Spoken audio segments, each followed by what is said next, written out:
Inside of this disaster zone, the search for 6 construction workers who plummeted into murky and frigid waters. The wreckage showing the catastrophic collision and collapse of the Key Bridge. The whole bridge just fell down. Stars, whoever, everybody. The whole bridge just collapsed.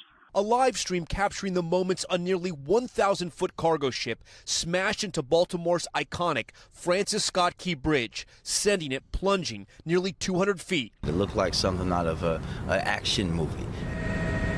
Maryland transportation officials say a construction crew was on the bridge at the time of the crash, filling potholes. The company tonight telling NBC News 6 of those workers are presumed dead and just 1 survived.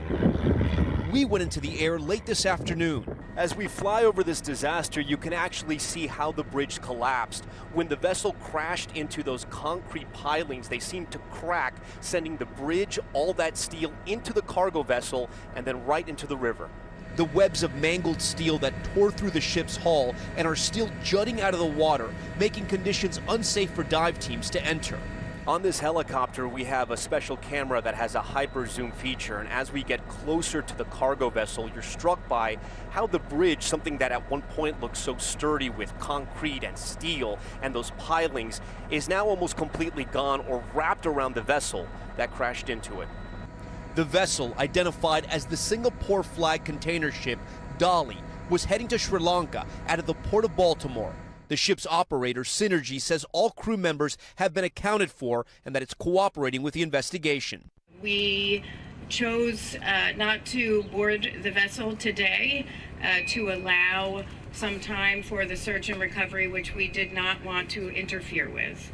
The NTSB, which is leading that investigation, says it will know more about what went wrong once it boards the ship.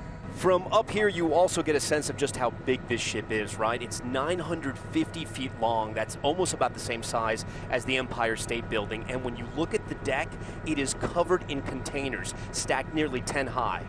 Here's what we know right now. At 1:24 a.m. on the live stream, you can see the ship's lights turn off. Authorities say the ship lost power and propulsion.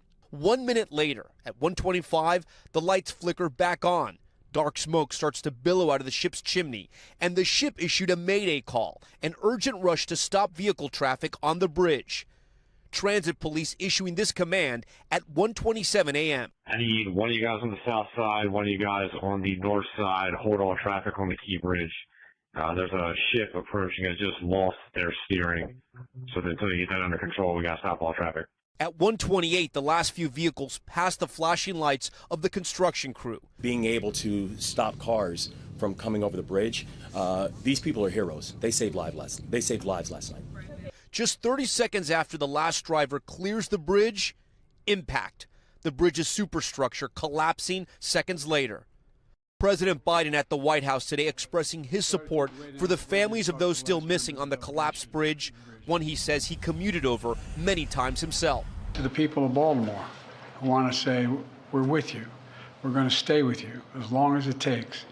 The bridge, which stretches more than a mile across the Patapsco River, saw roughly 31,000 vehicles pass over it every day and soared over the Baltimore port, the 11th busiest in the country. I've directed my team to move heaven and earth to reopen the port and rebuild the bridge as soon as humanly possible. Just hours before the collapse, longshoreman Sean Jackson was loading cargo onto the ship. Did you notice anything strange yesterday with the ship or the crew or anything like that when you were loading it? No, I did not. Just a regular day. You know, I would have never thought in a million years that would happen. How dark is it out here at 1:30 in the morning? It's dark. It's dark. I mean, even in daytime, you really can't see through the water because it's murky, you know? So at nighttime, it's even worse. And tonight, we're learning more about that missing construction crew that was on the bridge. Contractor Jesus Campos worked with the missing men. He says they're from Mexico, Guatemala, El Salvador, and Honduras. They came to Baltimore for a better life and have families waiting at home. He says they were good people, people who came here to work. Residents shaken and confused by the overnight disaster. I thought it was perhaps like a really low flying, maybe a military jet, perhaps a small earthquake. You wake up and you see how quickly the bridge came down, and it's like, I mean, was this thing held up with toothpicks? With a fixture of their community now gone, all that's left for them to do is hope for a miracle. For 47 years, that's all we've known. And so this is not just unprecedented from what we're seeing and what we're looking at today. It's heartbreaking. Thanks for watching. Stay updated about breaking news and top stories on the NBC News app or follow us on social media.